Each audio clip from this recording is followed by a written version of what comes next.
Sirach chapter 12, verse 10. Never trust thine enemy, for like as iron rust, so is his wickedness. I want to give our praises and honor to Yahweh, Bahashem, Yahushai, Bahashem, Rakah, Kodash, forgive me the spirit, to do this lesson.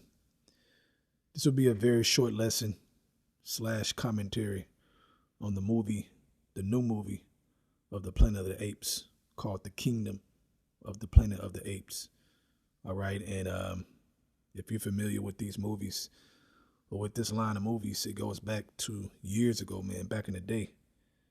Okay. And what I did in 2001, the one starring Mark Wahlberg, I went back to that one. I didn't fully finish it, but I saw parts of it. And I did that because in that one, you know, the apes had Esau in slavery, the one in 2001. And then the ones from the past couple years, you know, basically Esau ain't in slavery. He doing other shit. You know, they kind of wrote a different story there. Okay, but the new one that just came out that I just saw, now it puts Esau back in that slavery position, you know, post-doomsday. I'm not going to tell the movie for those who ain't seen it, but I'll just say a couple things on it. I read that scripture because going back to Sirach 12 and 10, I read it again. Never trust thine enemy, for like as iron rusts, so is his wickedness. Verse 11, though he humble himself and go crouching, yet take good heed and beware of him. And thou shalt be unto him as if thou hast wiped a looking glass, and thou shalt know that his rust have not been altogether wiped away. Right, man. Still a devil. Okay.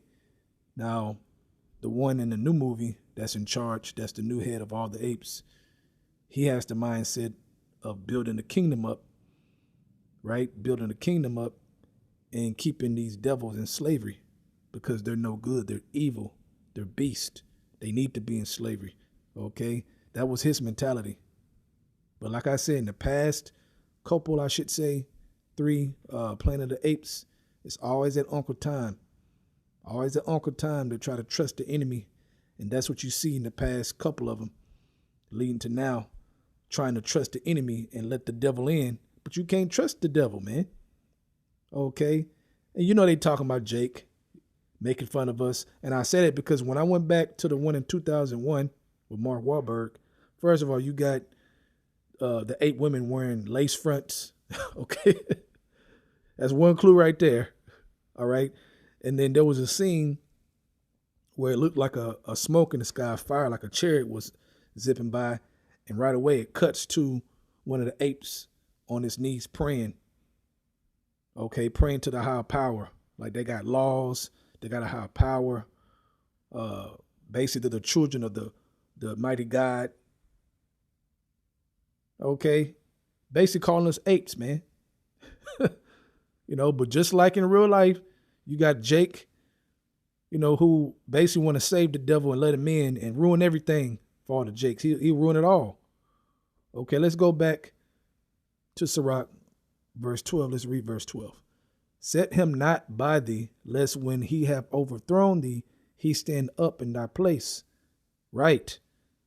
Okay. And that's the devil's plans in all the movies, in real life, and the movies I'm talking about.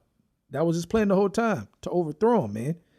Now, and then also the son of the last, the one, you know, who was befriending the devils, Caesar, and now his son Noah is growing up in this one and the new one, right? They called him Noah for a reason. Trying to go back to the Israelites playing games. Okay. And in the movie, you will see a part where water plays a part. You know, I ain't going to tell the movie, but so they think they slick. So he's trusting the devil in this one. Okay. But really, it's a whole plot. It's a whole plot, man, for Esau to gain his world back. And so that whatever the apes built up goes down. Okay, pretty much the Israelites, man. Okay, so I haven't seen a lot. Well, in a while, I haven't seen all the Planet of the Apes, but I went back to the old ones when they were in captivity because you see a lot of connections, man. What they were saying, a lot of connections. They even had a scene where he was on a horse, talking about the old one, in 2001. And he was telling one of his guards, his right-hand man, tell him, look, I no longer call you, basically not just a servant, but you're a friend. Trying to quote it from the scriptures. He worded it a tiny bit differently. So they keep showing that, yeah, the apes is us on everyone, especially the old ones.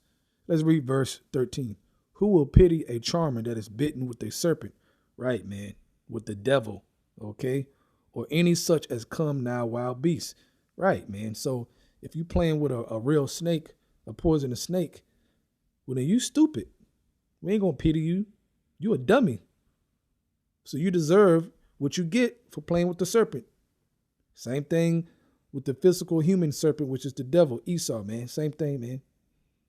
Okay, you want to trust him like, okay, well then, whenever he overthrow you or do some wickedness, well then don't feel sorry.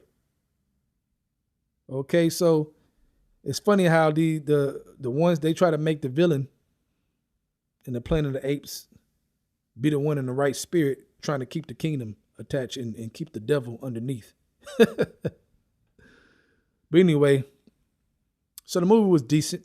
It was decent if you want to go see it, but I would go see it and then I would go back to the old ones.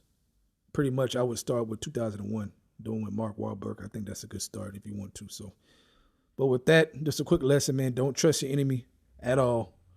Okay, with that, I want to give our praises and glory to Yahweh, Bahashem, Yahushai, Bahashem, Rakah, Kodash, for giving me the spirit to do this video. Double honors to the elves of Great Millstone. And shalom to Yakim out there that's doing the truth and sincerity. Shalom.